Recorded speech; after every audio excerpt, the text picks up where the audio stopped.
খালিদ ভাই, আপনি ক্রিয়েটিভ মানুষ, আপনি ক্রিয়েটিভ, আপনার ব্রেন খুব ভালো কাজ করে। আমার তো চা শেষ, আমি কি করব? তো ব্যাপারটা হচ্ছে শাওন ভাই চলে যাচ্ছেন নাকি ভাই, একটু আগান।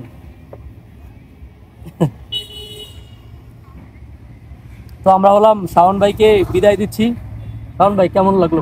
ভাই থ্যাংক ইউ সো মাচ। আমি অনেক রিল্যাক্স ছিলাম, মানে ফরিদপুর আসার পর আমি বেশিরভাগ জায়গাতে একদম খুব ব্যস্ত থাকি, খুব দূরের উপর রাশ, অনেক জেলায় হয়তো রাতে থাকাও হয় না, কিন্তু আপনার এখানে আমি থাকলাম লাস্ট 2 রাত 3 দিন, খুব ভালো একটা প্যাকেজ। মানে আপনার এই জার্নিটা মোটামুটি হলো, এতদিন জার্নি করবেন, এখন একটু রিল্যাক্স, আমার রিল্যাক্স টাইম গেল। ইভেন আমার পিছনের অনেকগুলো ভিডিও জমে গেছিল, এডিট করতে পারতেছিলাম না, আপনার বাসায় শুয়ে বসে এডিট করলাম বা একটু মানে কাছাকাছি আসার চেষ্টা করলাম। আমরা হলাম দেখলাম হলো ফরিদপুর শহরই দেখলাম আর কি, বাইরে আর কোথাও যাই নাই, এর ভিতরে টুকটাক যা আছে ওইগুলো। আসলে মানে দর্শনীয় স্থান দেখাটাই তো মানে মুখ্য বিষয় না, সেটা হচ্ছে যে মানুষের সাথে ইন্টারাকশন, বা এই যে আপনার সাথে আমার পরিচয় হইলো, বা এই যে দুইজন একসাথে চা খাইলাম, এই ব্যাপারগুলোই। হ্যাঁ, দেখা গেল যে আপনি আমাকে গত সপ্তাহে চিনতেন না, তাই না? মানে আমি আসার আগেও কখনো আমার সাথে দেখা হয় নাই, আমারও সেম, যে কখনো দেখা হয় না, একদমই অপরিচিত একজন মানুষের কাছে আসলাম, কিন্তু তার সাথে এখন ভালো সম্পর্ক। আমিও বের হবো ভাই।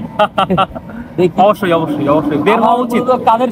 কাদের সুবাদে আমার হলো 25টা জেলা ঘোরা হয়েছে। জি, আমি 26 নম্বর থেকে শুরু করবো, 25টা যাবো ইনশাআল্লাহ। 26 থেকে ইনশাআল্লাহ মানে দেখি না, নিজের দেশ ঘোরা উচিত, এটা আমি মনে করি সবার উচিত, নিজের দেশ ঘোরা, নিজের দেশের মানুষের সাথে। আমার ইন্টারভিউ হয়ে যাচ্ছে আমাদের। না, এটা অবশ্যই উচিত। আমরা এখন বলে আর কি ভাবির চা খেলাম ভাইসা। হ্যাঁ, এই যে অলরেডি আমাদের চা খাওয়া শেষ, চায়ের কাপ পিছনে রাখছি। হ্যাঁ, আর এই জায়গাটা বেশ সুন্দর, মানে গাছতলায় বসছি তো। রাজেন্দ্র কলেজ, পিছনে রাজেন্দ্র কলেজ। ও আচ্ছা, রাজেন্দ্র কলেজের ওইখানে অনার্স ক্যাম্পাস। ওকে, ওই সাইড থেকে। এটা কি খাল? এটা হলো অমনিকি সাইডটা। না, গাছতলায় বেশ ভালোই, আর এই যে রিল্যাক্স জায়গাটা কিন্তু সেই রিল্যাক্স না? হ্যাঁ।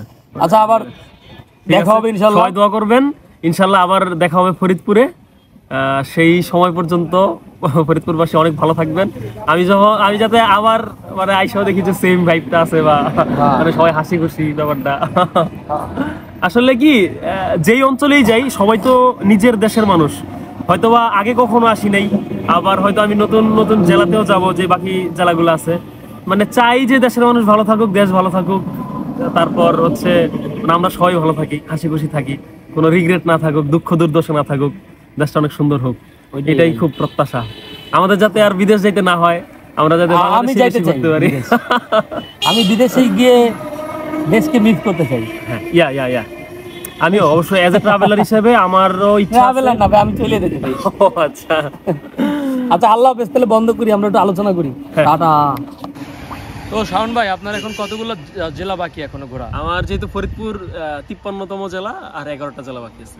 তো আমি আপনাকে একটা চ্যালেঞ্জ দিলাম, হ্যাঁ, যে আপনি এই 11টা জেলা যখন ভ্রমণ করবেন, আপনি কোনো বাসে বা অন্য কোনো মানে বাহন ব্যবহার করতে পারবেন না। কেউ টিকিট কেটে দিলে হবে না। আপনার ওয়ান অ্যান্ড অনলি ট্রাকে করে 11টা জেলা। শুধুই ট্রাক নাকি ভ্যান বা অন্য কিছু?